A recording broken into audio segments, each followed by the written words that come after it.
மேஜரா தான் படிச்சீங்க. ஓகே. இது ஷேர் பண்றேன் சிவா, ஒரு நிமிஷம்.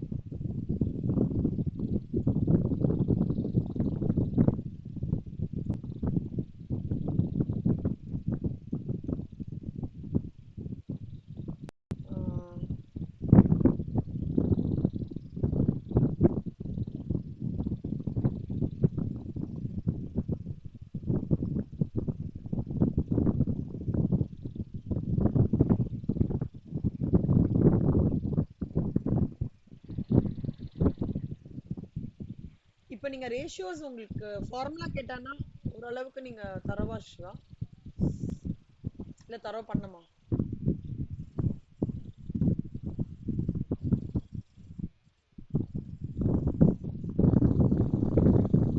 இல்ல, நான் உங்ககிட்ட சடனா டெஸ்ட் வைக்கலாம் தான் எடுத்தேன்.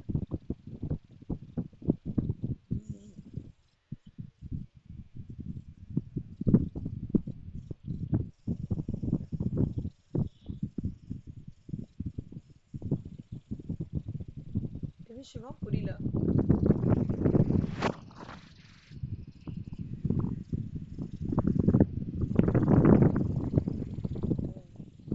இல்ல சிவா, அது எண்ட் டு எண்ட் நான் எனக்கு அந்த வீடியோ வந்து ஏதோ ஒரு டிரைவ்ல போட்டு வச்சிருந்தேன். அதை இன்னைக்கு மார்னிங் எனக்கு நெட் இஷ்யூன்றதுனால உங்க டைம் வேஸ்ட் ஆயிடக்கூடாதுன்ட்டு அதை தேடி பிடிச்சி அதுக்கப்புறம் அதை இதுல கொண்டு வந்து சிஸ்டம்ல கொண்டு வந்து அதுக்கப்புறம் அதை அப்லோட் பண்ணேன். அது ஆக்சுவலா நான் இது வரைக்கும் அப்லோடே பண்ணவே இல்லை. ஸ்ரீதேவி சங்கரிக்கு எடுத்தது தான். அவங்களுக்கு தனியா தான் வீடியோஸ் அந்த பிபிடியா அமைச்சதே தவிர நான் யூடியூப்ல இன்னும் போடவே இல்லை. இன்னைக்கு தான் போட்டாங்க. ஓகே, நான் ஸ்டார்ட் பண்றேன். நீங்க உங்களுக்கு க்ளூ வச்சு சொல்லி தரேன் பாருங்க. நீங்க இப்ப இந்த கிளாஸ்லயே ரேஷியோஸ் படிப்பீங்க பாருங்க. ரேஷியோஸ்ன்றது வந்து எப்படின்னா, நீங்க சொன்ன மாதிரி ஆ என்ன காத்தா இருக்கா சிவா? இங்க நல்லா காத்து அடிக்குது சிவா. ஆக்சுவலா ஒரு நிமிஷம். ஜன்னல்ல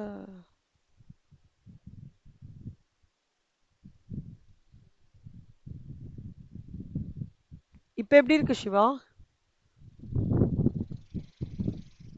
இப்போ அப்படிதான் இருக்கா? ஆ. So ratio analysis is a process of determining and interpreting the numerical relationships based on financial statements. A ratio is a statistical yardstick that provides a measure of relationship between variables. So இது எப்படின்னா, ஒரு ரேஷியோன்றது வந்து percentage ரிலேஷன்ஷிப்பை பர்சன்டேஜாக express பண்ணுவாங்க, இல்லை டைம்ஸாக express பண்ணுவாங்க. Ratios யாரெல்லாம் யூஸ் பண்ணுறாங்கன்னா, ஓனர்ஸ், கிரேட்டாஸ், ஃபினான்ஷியல் எக்ஸிக்யூட்டிவ்ஸ் எல்லாருமே யூஸ் பண்ணுறாங்க ரேஷியோஸை. ஃபினான்ஷியல் ரேஷியோ அனாலிசிஸ் வந்து liquidity position, solvency position, efficiency, profitability, இன்டர்ஃபார்ம்னா என்ன அர்த்தம் சிவா? இன்டர்ஃபார்ம்னா என்ன, இன்ட்ராஃபார்ம்னா என்ன?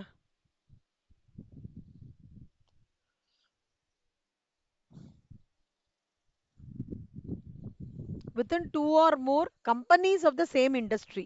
சரியா? ஓகேவா?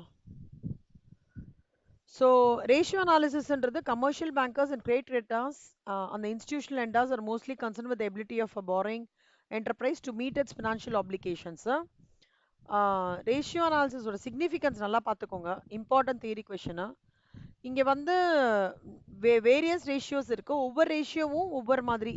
Profitability ratios, long term solvency ratios, short term solvency ratios, liquidity ratios, அப்புறம் வந்து டிசிஷன் மேக்கிங் ரேஷியோஸ்ன்னு சொல்லிட்டு ஒன்று இருக்குது. 3 இருக்குது. earnings per share, dividend per share, PE ratio. ஓகேவா? டிவிடெண்ட் பே அவுட் ரேஷியோ அந்த மாதிரிலாம் இருக்கு. Okay. So advantages of ratio analysis வந்து to measure the liquidity position, to know the solvency position, operating efficiency, assess the profitability, intra-firm and inter-firm. இன்ட்ராஃபார்ம் உங்களுக்கு தெரியும். Trend analysis. Siva, உங்களோட 12th புக்கில் கூட இதோட அட்வான்டேஜஸ் கொடுத்துருக்காங்க ரேஷியோஸ், அதே கூட படித்தாலும் ஓகே தான். லிமிட்டேஷன்ஸ் ஜஸ்ட் கோ த்ரூ பண்ணிக்கோங்க. ப்ராஃபிட்டபிலிட்டி ரேஷியோஸ்னா என்னன்னா, gross profit. Shiva, gross profit ratio என்ன? அப்படியே அப்படியே நீங்க சொல்லுங்க, பார்க்காம சொல்ல ட்ரை பண்ணுங்க. எங்க உங்களுக்கு ப்ராப்ளம் வருதோ நான் க்ளூ வச்சு அப்படியே சொல்லித்தரேன். கிராஸ் ப்ராஃபிட் ரேஷியோ என்ன?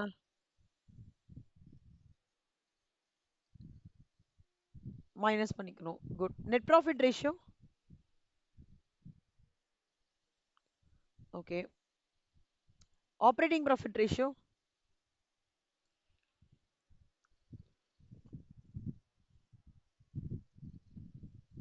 கரெக்ட். ஆனா ஆப்ரேட்டிங் ப்ராஃபிட்ன்றது எங்கேயாவது எழுதிருக்கீங்களா நோட்ல ரேஷியோஸ்லாம்?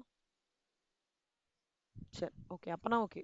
Earnings before interest, EBIT Siva. Operating ப்ராஃபிட்ன்றது இபிட். இபிட்ன்றது எதுனா நெட் ப்ராஃபிட். ஓகேவா? எக்ஸ்பென்சஸ் ரேஷியோன்றது வந்து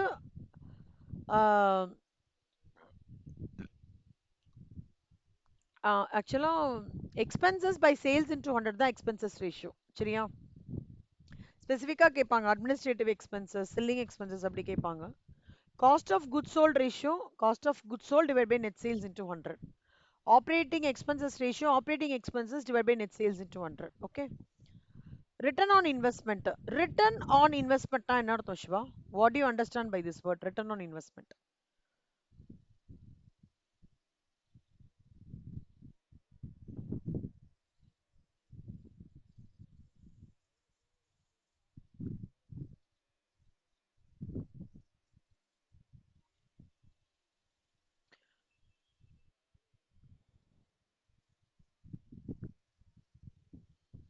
ஸோ அப்போ என்ன சொல்ல வரீங்க நீங்க?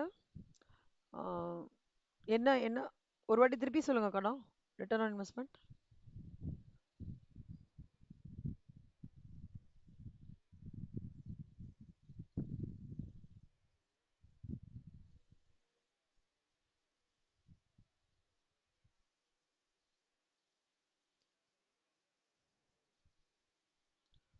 Very good.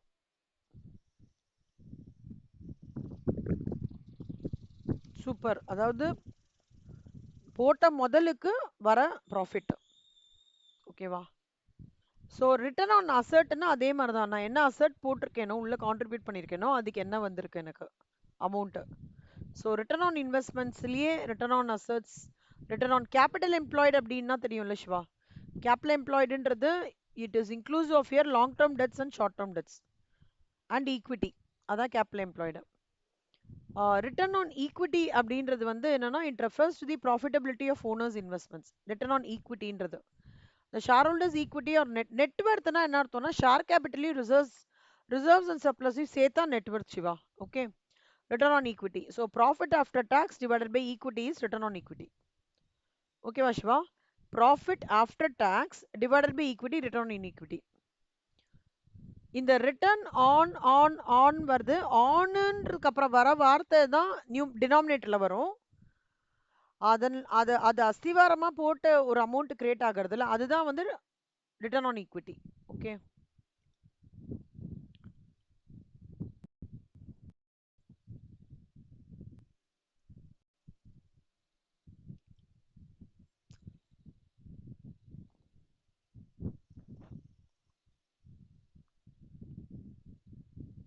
Inventory turn over ratio என்ன Siva formula? Inventory turnover ரேஷியோனா என்ன அர்த்தம் சிவா? இன்வென்ட்ரி டர்ன் ஓவர் அப்படின்னா என்ன அர்த்தம்?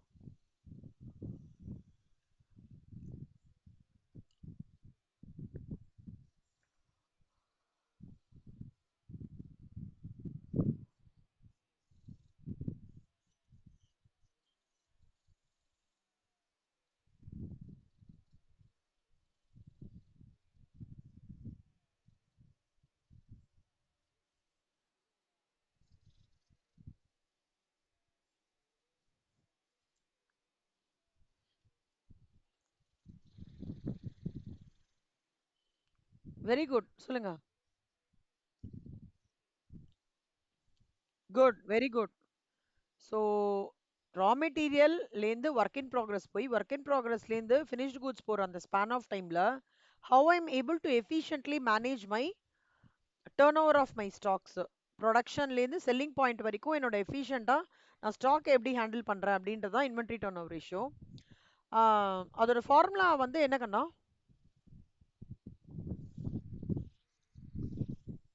ஃபேஸ் போய் வாஷ் பண்ணிட்டு வாங்க. போங்க சிவா, தூக்கம் வந்துட்டா? ம். Okay. Okay. Cost of goods sold divided by average inventory. ஓகேவா? ரா மெட்டீரியல் இன்வென்டரி ரேஷியோன்றது வந்து இந்த இன்வென்டரி டர்ன் ஓவருக்கு முன்னாடி வருது எல்லாமே டினாமினேட்டர்ல வரும்.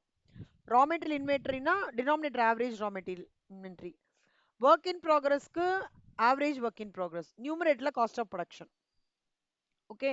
Inventory turnover shows how rapidly எவ்வளோ ஃபாஸ்டா ஒரு இன்வென்ட்ரியை நான் ஃபினிஷ்டு ப்ராடக்டாக கன்வெர்ட் பண்ணி அதன் மூலமாக சேல்ஸ் எப்படி கன்வெர்ட் பண்ணுறேன் அப்படின்றது தான் இன்வென்ட்ரி டர்ன் ஓவரோட ஆக்சுவல் ஸ்டோரி லைன். ஓகேவா? What is inventory turn over ratio? What is the message we are getting from inventory turnover ரேஷியோனா how quickly I am able to convert my stock into a finished product resulting which I'm getting a good sales. அந்த story line எடுத்துட்டு வரது தான் inventory இது. எவ்வளோக்கு எவ்வளோ generally high inventory turn over ratio good inventory மேனேஜ்மெண்ட்னு சொல்லுவாங்க. ஓகேவா? எக்ஸஸ் இன்வென்ட்ரி லெவல்ஸ் தான் வாரண்டட் பை ஸ்லோ மூவிங். அதாவது இன்வென்ட்ரியை வந்து உடனே எடுத்து வாங்கணும், யூஸ் பண்ணணும், ப்ரொடக்ஷனுக்கு எடுத்துன்னு போகணும், சேல்ஸ் ஆக்கணும், ப்ராஃபிட் பார்க்கணும். இந்த ஃப்ளோ தான் எப்பப்பா நடக்கணும். திடீர்னு ஏதாவது நான் வேர் ஹவுஸில் வச்சிட்டேன்னா அங்கே ஏதோ பிரச்சனைன்றத நம்ம ஆஸ் அ காஸ்ட் அக்கௌண்டன்ட் நம்ம வந்து என்ன சொல்றது, அது ஒரு இண்டிகேஷன் நம்மளுக்கு எங்கேயோ ப்ராப்ளம், இந்த ஃப்ளோ ஆஃப் இதுலயோ ஏதோ ப்ராப்ளம் ஆயிருக்கு, இல்ல கஸ்டமரோட டிமாண்ட் கம்மியாயிடுச்சா, இல்ல என்ன பிரச்சனைன்றது அதுதான் ஒரு hint. Debtors turn over ratio என்ன சிவா ஃபார்முலா?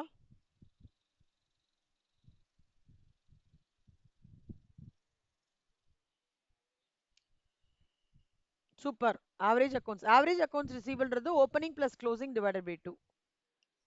இந்த டெட்டாஸ் டர்ன் ஓவர் ரேஷியோலேருந்து எனக்கு என்ன தெரியும்னா எவ்வளோ ரேப்பிடா நான் கிரெடிட் சேல்ஸ் பண்ணிட்டேன், அவனும் கொடுக்குறேன்னு சொல்லிட்டான், அவன் கொடுக்குறேன்னு ஒரு மாசம் சொன்னதை ஒரு மாசம் கரெக்டா நான் எப்படி குவிக்கா ஃபாலோ பண்ணி வாங்குறேன். How rapidly I'm able to recover the debts from the debtors is the indication of debtors turn over ratio. Higher the ratio better it is Shiva. Okay. எவ்வளோக்கு ஹையரா அந்த ரேஷியோ காமிக்கிறதோ அப்படின்னா டெட்ஸ் ஆர் கலெக்டட் ரேபிட்லி அப்படின்னு அர்த்தம். Debt collection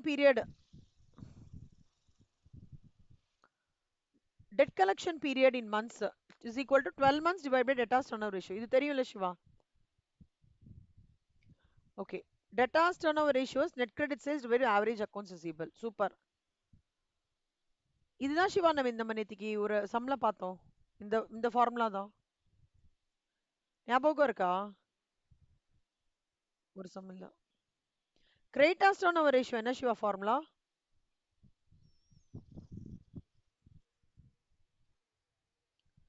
super. Creditors payment period is 12 months divided by creditors turn over ratio. Fixed asset turn over ratio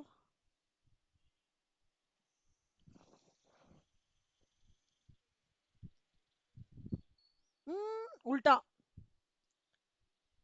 fixed அதாவது டர்ன் ஓவருக்கு முன்னாடி இருக்கிற வார்த்தை எப்பவுமே அஸ்திவாரம் கீழே தான் வரும்.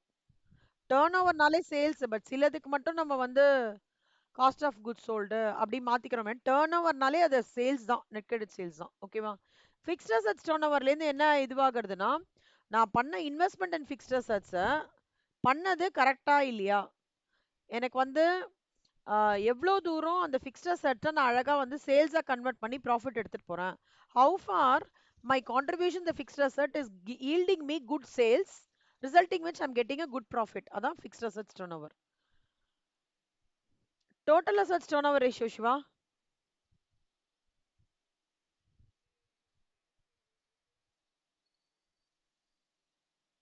Net sales working capital turn over ratio?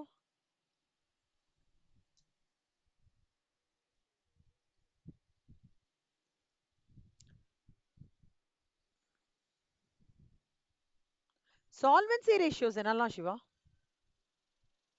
Siva ஆக்சுவலா உங்களுக்கு சொல்லி கொடுக்கறதே இது ரொம்ப ஈஸியா இருக்கு சிவா எனக்கு. இது இது இது வந்து எனக்கு எப்படின்னா நான் இது என்னமோ உங்களுக்கு ரிவிஷன் பண்ற மாதிரி நான் ஃபீல் பண்றேன். Good, very good Siva, excellent. Solvency ratio. Ah okay. Ah ah debt equity ratio. Debt equity ratio என்ன சிவா?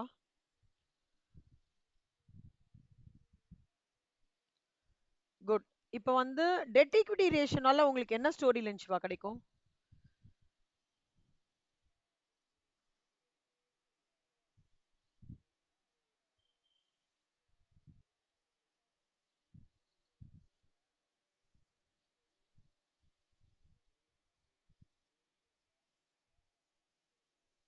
Correct, correct. இந்த மேக்ஸிமல் பர்மிசிபிள் பேங்க் லோனுன்னு சொல்லிட்டு ஒரு சாப்டர் படிச்சோம் தெரியுமா? அது வந்து இது கனெக்டடா தான் பண்ணியிருக்காங்க. Good, very good Shiva, very good.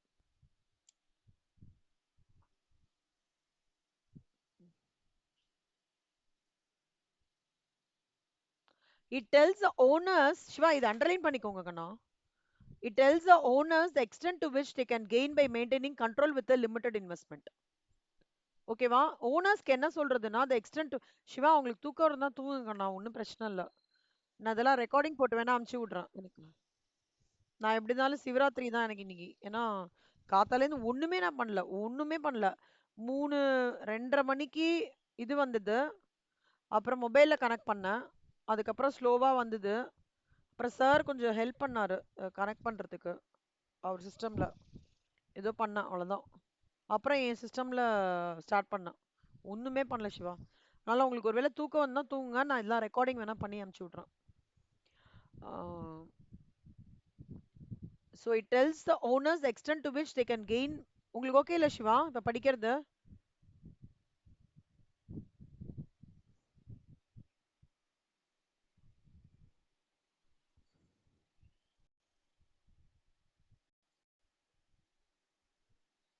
Siva இல்லையா? Shiva left the meeting. Sivachandran left the meeting வருதே. ஆ எனக்கு கேக்குது. இப்பதான் கேக்குது Shiva. Okay, okay. So it tells the owners the extent to which they can gain by maintaining control. Proprietary ratio என்ன சிவா அர்த்தம்?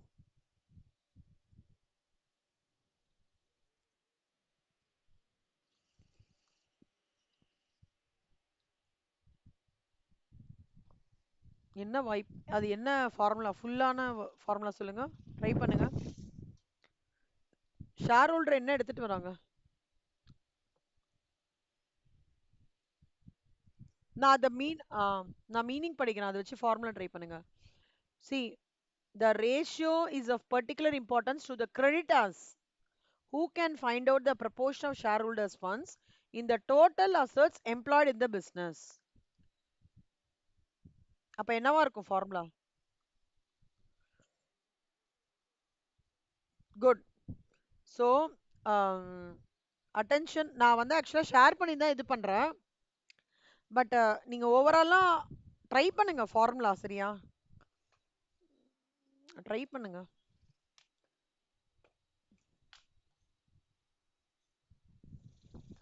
ஆமா.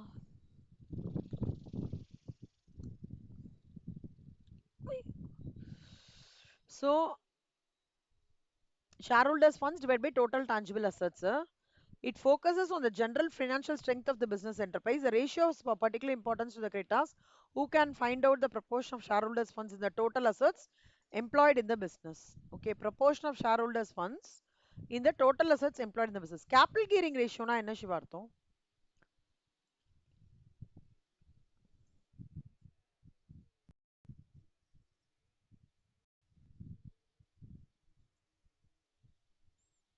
ஒரு ஹிண்ட் கொடுக்குறேன் பாருங்க. ப்ரிஃபரன்ஸ் ஷேர் கேபிட்டலுக்கு என்ன வரும்?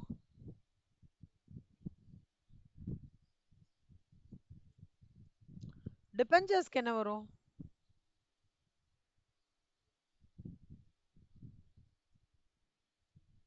இது ரெண்டுத்தையும் கிளப் பண்ணி தான் capital gearing ratio. Capital gearing ரேஷியோன்றது வந்து என்னன்னா, it is basically understanding the capital structure of a company and dividing the common stocks equity by fixed interest or dividend bearing funds. இப்போ நம்மளோட நார்மலா கேபிட்டல் ஸ்ட்ரக்சர்ன்றது என்ன இருக்கும்? Equity mix and debt mix. கரெக்டா சிவா? ஈக்விட்டி மிக்ஸ்ல you have equity and preference share holder. Preference share holder ஸ்பெசிஃபிக்கா preferential dividend கொடுத்தாங்கணும், இவங்களுக்கு இன்ட்ரெஸ்ட் கொடுத்தாங்கணும். இந்த காம்போசிஷன்லாம் கிளப் பண்ணி company is said to be highly geared if a large proportion of the capital is composed of fixed interest and dividend bearing funds. இங்க பாருங்க, company's relative leverage, its debt versus equity. Shva, debt versus equity அதை தான் வந்து capital gearing ரேஷியோன்னு சொல்லுவாங்க. அப்போ அதோட formula என்னன்னா common stock holders equity divide by fixed cost bearing funds. The following information has been taken from the balance sheet of L&T Limited. 8% bonds percentage ஞாபகம் வச்சுக்கோங்க. Capital gearing நாஷ்னே percentage involve ஆகுறது. 8 lakhsல 8%, 7 லட்சத்துல 12%. Okay, 8 lakhsல fixed cost bearing வந்து 8 lakhs plus 7 lakhs denominator. அதுல common stock holders equity எவ்வளோ 20 lakhs. So 20 lakhs by 15 lakhs is 4:3. Low geared. அதான் இங்க வந்து சொல்லியிருக்காங்க.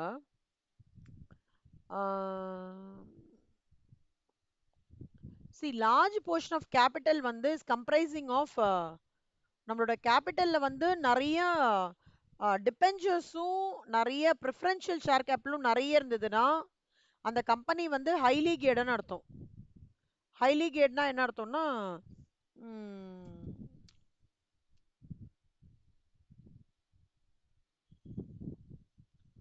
அதாவது ரெண்டு இருக்கு சிவா. ஒன்று வந்து காமன் ஸ்டாக் ஹோல்டர்ஸ் ஈக்விட்டின்னு ஒன்று இருக்கு, இன்னொன்று வந்து ப்ரிஃபரன்ஸ் ஷேர் கேபிட்டலும் டிபெஞ்சர்ஸும் இருக்கு. எப்போ வந்து எனக்கு ப்ரிஃபரன்ஸ் ஷேர் ஹோல்டர்ஸும் டிபெஞ்சர்ஸும் ஜாஸ்தியா இருக்கும்போது அதை வந்து ஹைலி கேடுன்னு சொல்லுவாங்க. அது என்ன சொல்லுவாங்கன்னா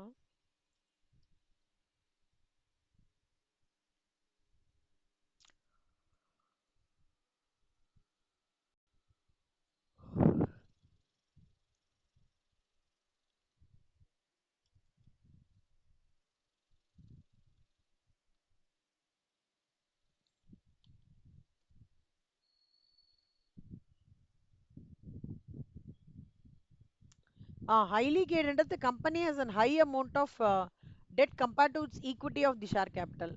This indicates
சிவா என்னோட டிபெண்டன்சி ஆன் டெட்ஸ் ஜாஸ்தியா இருந்ததுன்னா ஹைலி கேர்டு.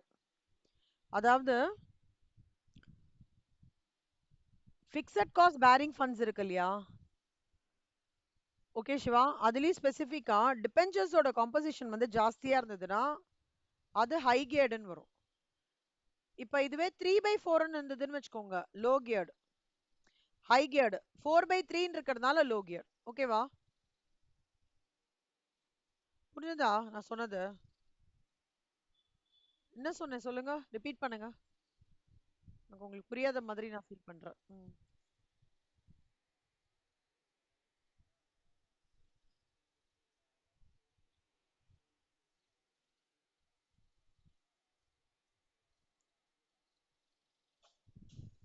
டிபெஞ்சர்ஸ் 4:3ல வந்து உங்களோட காமன் ஸ்டாக் ஹோல்டர்ஸ் ஈக்விட்டி ஜாஸ்தியா இருக்கு, அதனால லோ கியர்டு. இதுவே 3/4 இருந்ததுன்னா ஹை கியர்டு. பேசிக்கலி டிபெண்டன்சி உங்களோட காமன் ஸ்டாக் ஹோல்டர்ஸோட கான்ட்ரிபியூஷன் வந்து ஜாஸ்தியா இருக்கிற பட்சத்துல it is low geared. Common stock holdings equity வந்து கம்மியா இருக்கிற பட்சத்துல it is low geared. Current ratio formula என்ன Shiva? What are current assets?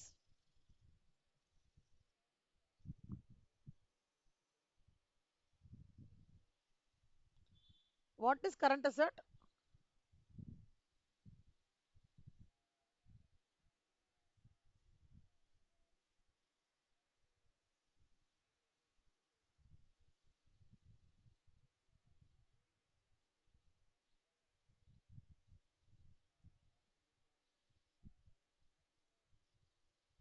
The rotation of the particular asset happens within 12 months னா அது current asset. Okay.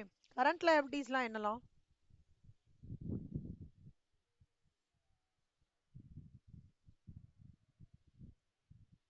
ஆ, ம், super. What is current liability? Current liability னா என்ன?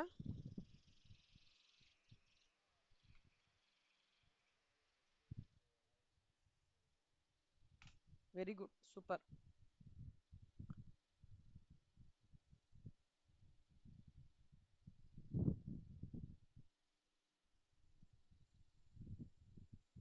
Liquidity ratio. சிவா ஒரே ஒரு நிமிஷம் அப்படியே இருங்க சிவா.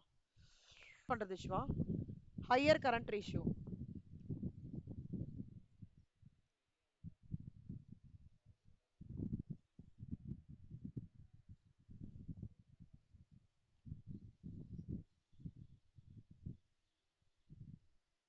அதாவது அவங்களோட கரண்ட் அசெட்ஸ் அவங்க ப்ராப்பரா இம்ப்ளிமெண்ட் பண்ணலன்னு அர்த்தம். கேஷ் எல்லாம் வந்து அப்படியே வச்சிட்டு இருக்காங்கன்னு அர்த்தம். ஓகேவா? ஹையர் கரண்ட் ரேஷியோனா அவங்களோட கரண்ட் அசெட்ஸை ப்ராப்பரான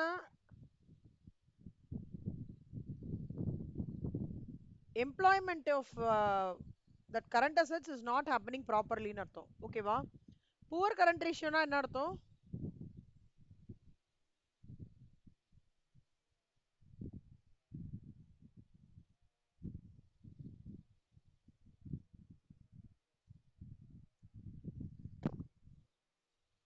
ஆமா, ஏதோ இங்க புவர் பிளானிங்கா நடந்துட்டு இருக்கு. Danger signal. குவிக் ரேஷியோனா என்ன சிவா அர்த்தம்? ஆ, குவிக் ரேஷியோக்கு வேற பேர் என்ன சிவா?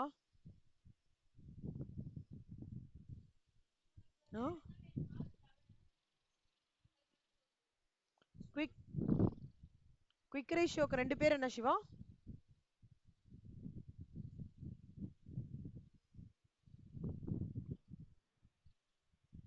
ஆசிட் டெஸ்ட் ரேஷியோன்னு நோட் பண்ணிக்கோங்க Shiva. Acid test ratio. Acid test ratio. Shiva இப்ப லிக்விட் அசெட்ஸ்னா என்ன Shiva? Includes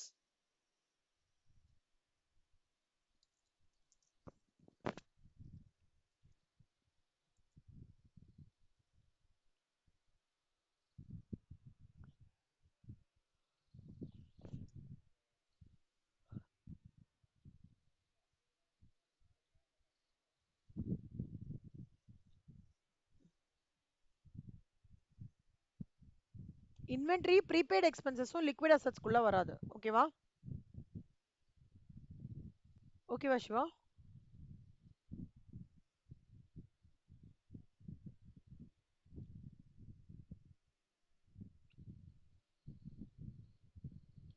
ideal liquidity ratio என்ன?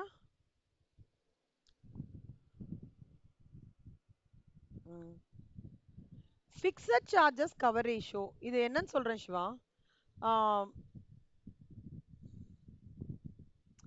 அதாவது திஸ் ரேஷியோ என்ன சொல்றதுன்னா, பிசினஸ் வந்து would earn sufficient profits to pay periodically the interest charges.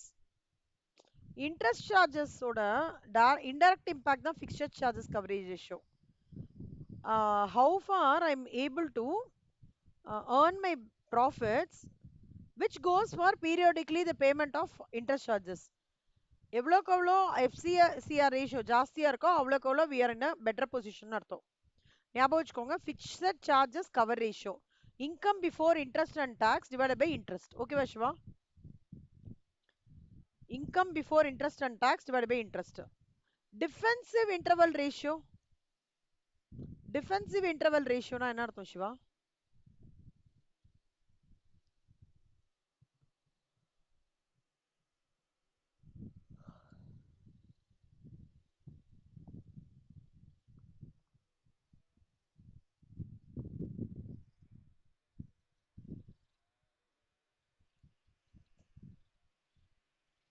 Correct. ரெகுலரான டெய்லி எக்ஸ்பெண்டிச்சர் ஆப்ரேஷன்ஸை எப்படி வந்து how they are meeting up அப்படின்றது தான் defensive interval ratio.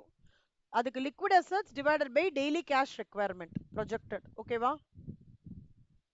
Daily cash requirement projected is equal to projected cash operations expenditure divided by number of days in a year. Okay, super. Debt service coverage ratio.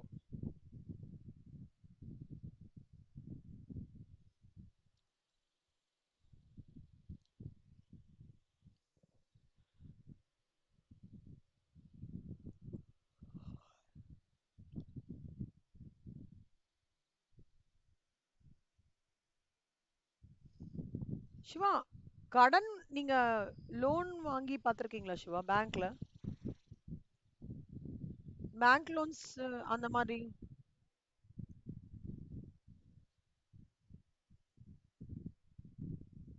ம்.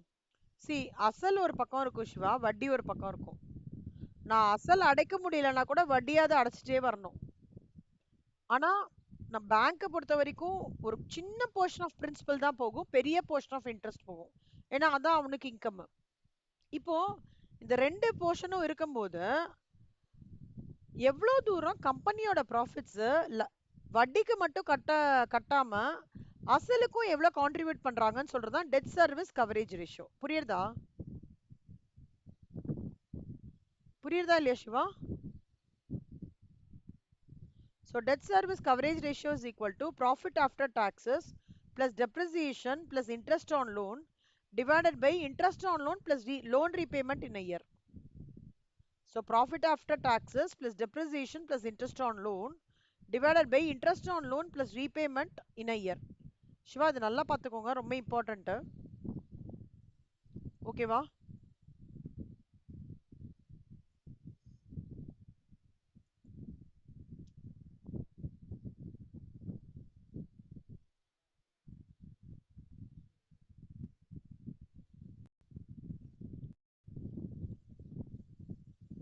என்னாச்சு?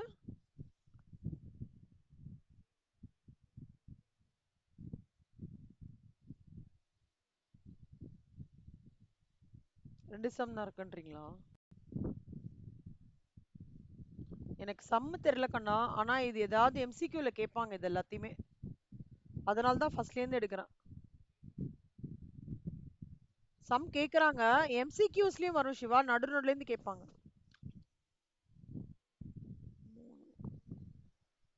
மூணு some இருக்கு சிவா. சிவா, அந்த Z score இப்பதான் சொல்லி தர போறேன் சிவா உங்களுக்கு.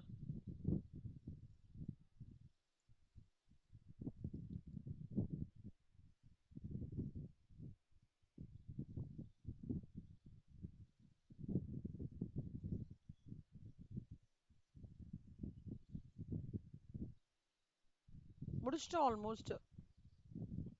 So debt service ratio is equal to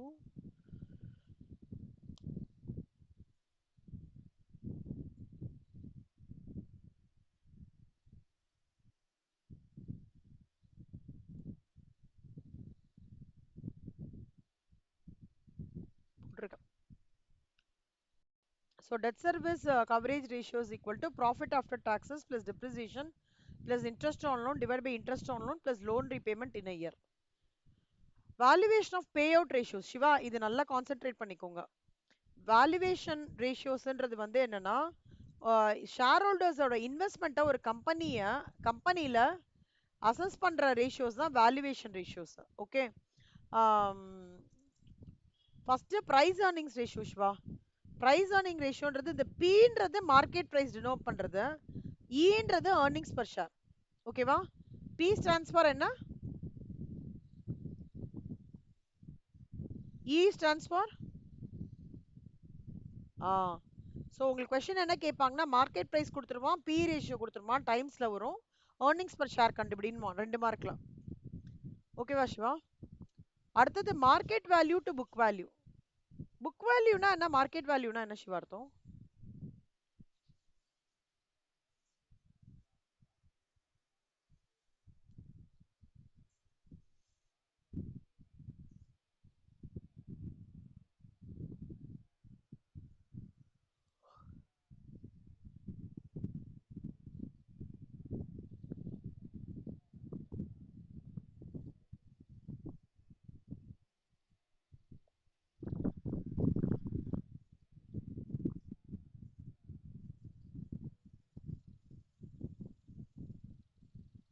very good.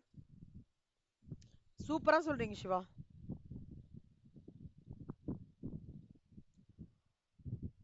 Market value to book வேல்யூன்றது market value per share divide by book value. Tobin கியூன்னு சொல்லிட்டு ஒரு ரேஷியோ இருக்கு ஷில்வா. அது என்ன சொல்றதுன்னா market value of assets divided by replacement cost of assets. ஒரு sum வருதுன்னு நினைக்கிறேன் டாபின்ஸ் கியூல கீழே. சிவா சிவா ஒரே நிமிஷம் சிவா.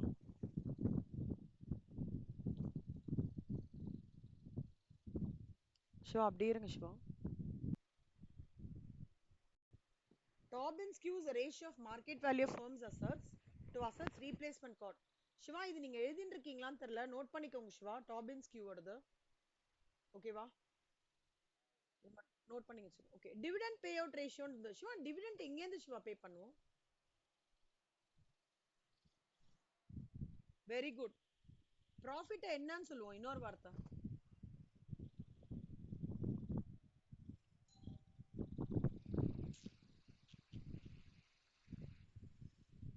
ப்ராஃபிட் வந்து இன்னொரு வார்த்தை வந்து ஏர்னிங்ஸ்னு சொல்லுவாங்க, கரெக்டா?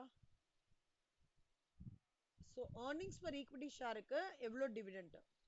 ஸோ பே அவுட்னா dividend is paid out from profit which is earnings. So base earnings numerator on the dividend, okay va? So the lower the payout ratio, total profit attributable to equity shareholders divided by number of equity shares. புரியுதா? Okay super. அப்படி ஞாபகம் வச்சுக்கோங்க கண்ணா. Dividend pay out, dividend எங்கேருந்து pay பண்றாங்க? லா ப்ராஃபிட்ல இருந்து. ப்ராஃபிட்டுக்கு இன்னொரு வார்த்தைன்னா ஏர்னிங்ஸ். அப்போ dividend per equity share divide by earnings per equity share. அப்படிதான் நான் ஞாபகம் வச்சேன்னா அதனால உங்களுக்கும் சொல்றேன். உங்களுக்கு பாருங்க எது ஃபீஸபிளோ நீங்க பாருங்க. Dividend yield ratio. ஈல்ட் ரேஷியோன்றது வந்து ஈல்டுனா வந்து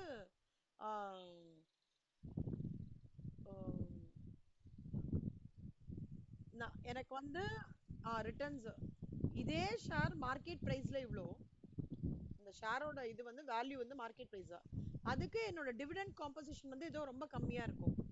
இது என்னன்னா எப்படி ஒரு effective return is going to get on is investment. This helps in intending the investor in knowing the effective return he is going to get on his investment. அதான் வந்து dividend yield ratio. என்ன வேணும்?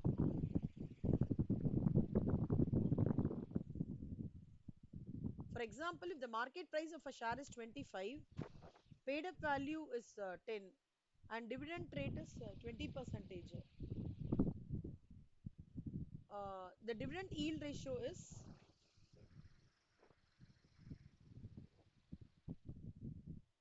8%. Market price 25 Siva, dividend rate 20%. அப்போ நல்லா பார்த்துக்கோங்க, market price denominator 25, 20% dividend Siva. So 20% வரும்போது paid up வேல்ல 2 ரூபாய். So 2/25 into 100 dividend yield ratio.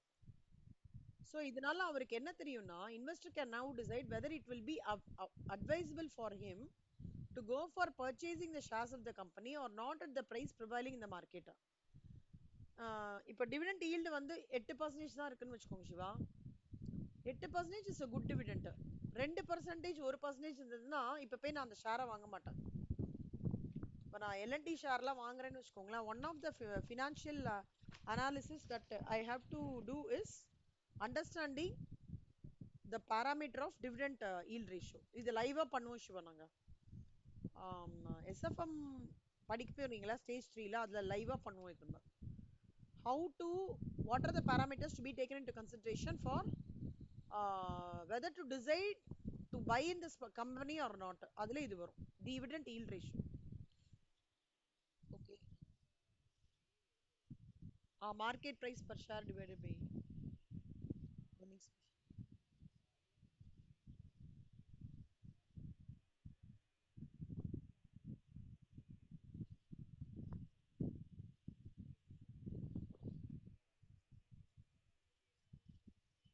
இப்பவே காமிக்கிறேன்.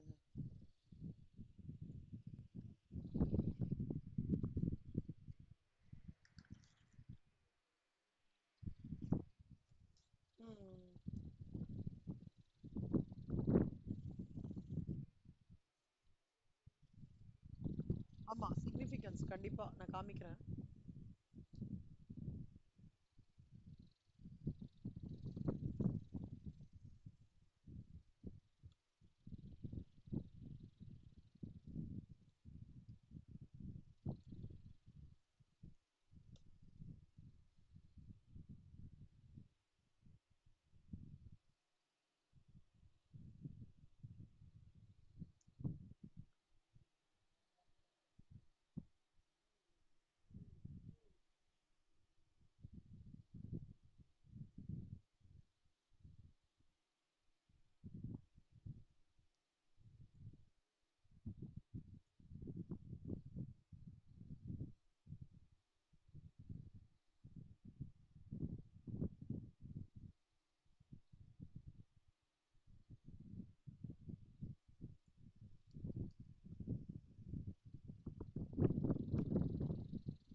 சிவா, இப்ப டிசிஎஸ் ஓட பி ரேஷியோ பாருங்களேன், 33.94x, எல்என்டி 32.9, டாடா மோட்டார்ஸ் வந்து 12.1, ஹிந்து கூப்பர் பாத்தீங்கன்னா தெரியல, டாபூர் 50.75, சாரி 50.75, சுஸ்லான் வந்து இல்ல.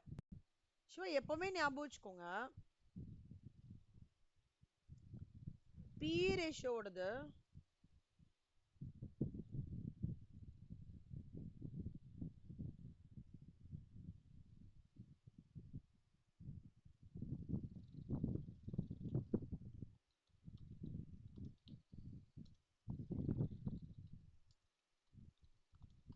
அதாவது எவ்வளவு times of my profit is getting converted to market price. ஓகேவா சிவா? இப்போ ஃபார் எக்ஸாம்பிள் இது 40 இருக்குன்னு வச்சுக்கோங்களேன், என்னோட ஏர்னிங்ஸ் பர் ஷேர் 12னா 3.33. நம்ம லைவா ஒரு இது பார்க்கலாம், டிசிஎஸ் ஓடது பார்க்கலாமா?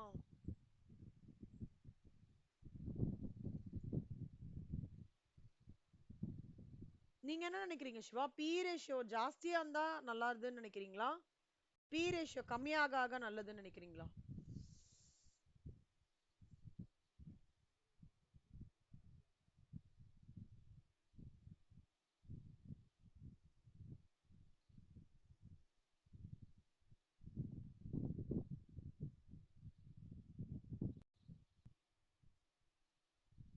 இப்ப பாருங்க சிவா, இண்டஸ்ட்ரி பின்னு ஒண்ணு இருக்கும் சிவா. ஓகே, இண்டஸ்ட்ரி பின்னா என்ன? இப்போ இது என்ன company? State bank of banking இண்டஸ்ட்ரியோட பி வந்து 9.94. ஓகேவா? ஆனா இதோட பி ரேஷியோ என்ன? 9.04. கரெக்டா?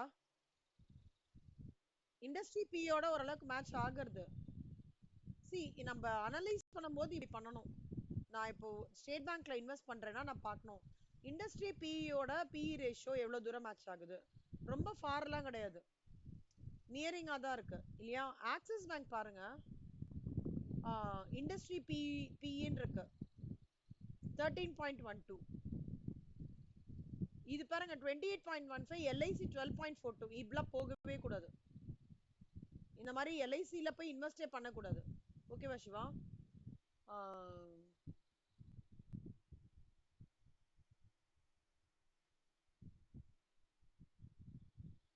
ஹிந்துஸ்தான் ஜிங்க் பாருங்க, இண்டஸ்ட்ரி பியு 18.27, பி எவ்வளவு இருக்கு 17.96.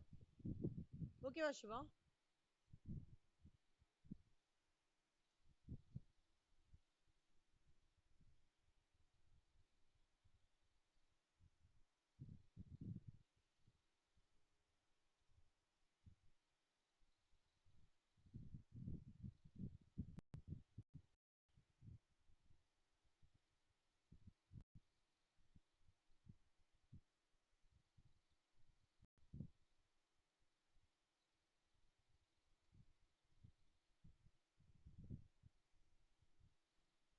அந்த மாதிரி நியரிங்கா இருக்கிறது போறது வந்து பெட்டரா இருக்கும். இன்னொன்னு சிவா, இல்ல இன்னொன்னு அட்வான்டேஜ் என்ன இருக்கும்,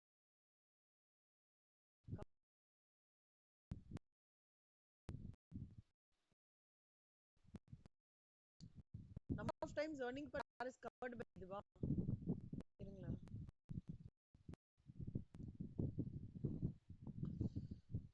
நான் எப்போ நல்லா எக்ஸ்பிளைன் பண்ணான்னு வரேன்னா என் சிஸ்டம் ஹேங் ஆயிடும். ஒரு நிமிஷம் Siva.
Price by share.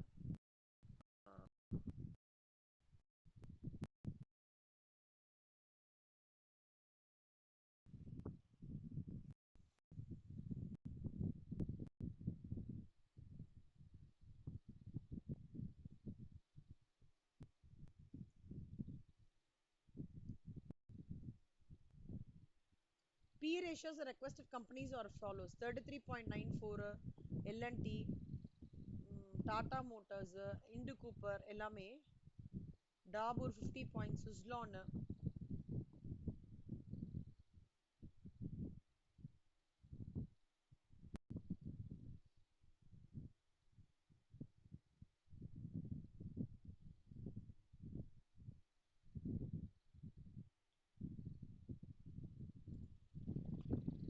First step industry B ratio வச்சு கம்பேர் பண்ணோம். ஓகே, அப்புறம் இன்னொரு ஒரு point,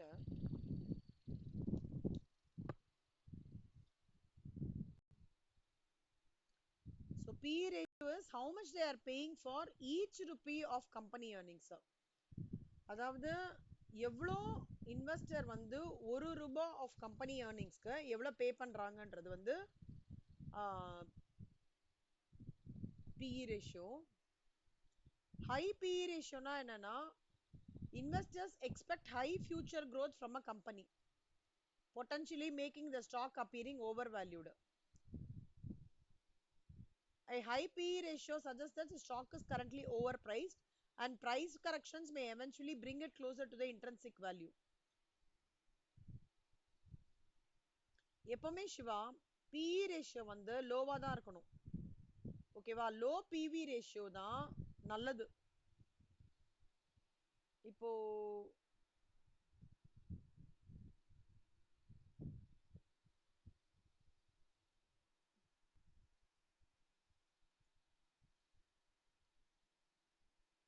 PV ratio is between 15 and 20 is considered reasonable for many stocks, while ratios above 25 might suggest a company is overvalued.